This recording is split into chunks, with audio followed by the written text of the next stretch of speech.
And I had this conversation in meditation with Buddha during the eclipse a few months ago.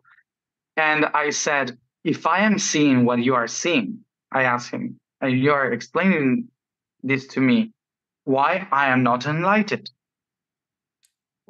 And because I am already enlightened, and you are supposed to do something else, so you can do your job, so you can do your part.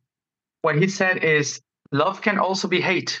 Hate is not something against love. It's the same love, but I don't know how to use it. When you choose love as a way to find the one, you will never reach it, because love is polarity, because love needs movement. When you love, you move, you create, you are creating. So love is movement.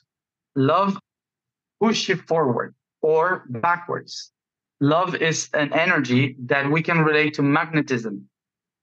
It has a positive and a negative, a feminine and a masculine. It has this polarity that holds the everything because it's two. So when you love, it means that there is a heartbeat. There is a tum, tum. It's a polarity, something that gets a vacuum and then fills up. So with the energy of love, you are constantly holding reality into polarity. And it's beautiful. He never said that's not the way. He always said that's the way we all choose. Okay, so that's why when we don't know how to use love, immediately we use love to protect what we love. So that's why we defend the families.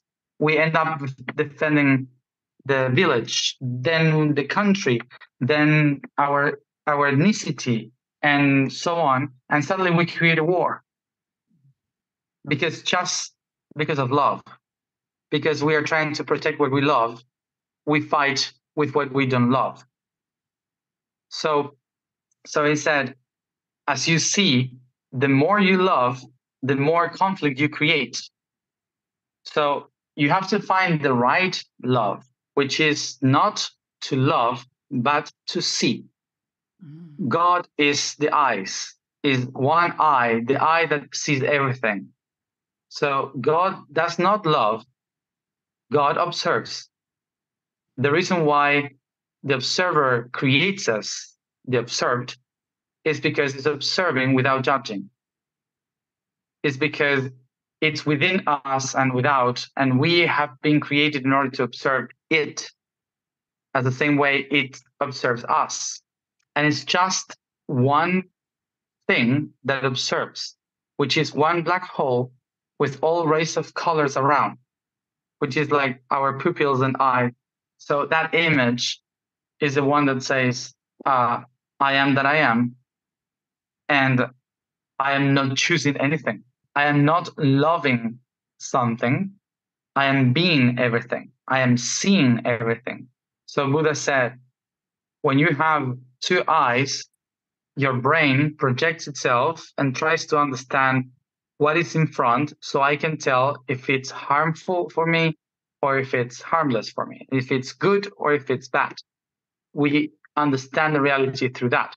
But when you blur your eyes and you stop seeing in order to see, and you don't close your eyes, he said, because love should be there.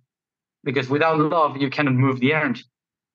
So keep your eyes open, but don't see what is in front of you. See what is within you. And in that tiny little moment of imagination, you can see. And the divine will tell you, I see you, instead of I love you. Because when the universe says, I love you, all your body starts to move and relate to all the polarity in this planet. Because if they love me, it means that someone hates me. If God protects me, it means that there is something that can attack me. If I have to go to it because of love, it's because I have to run away from something. So it creates constant polarity. So what we call unconditional love is actually I see you. It's actually I see and I observe and I know you, and it's just I see you. So that's why he said, if you want to find my path, don't say I love you, say I see you, and you will see me.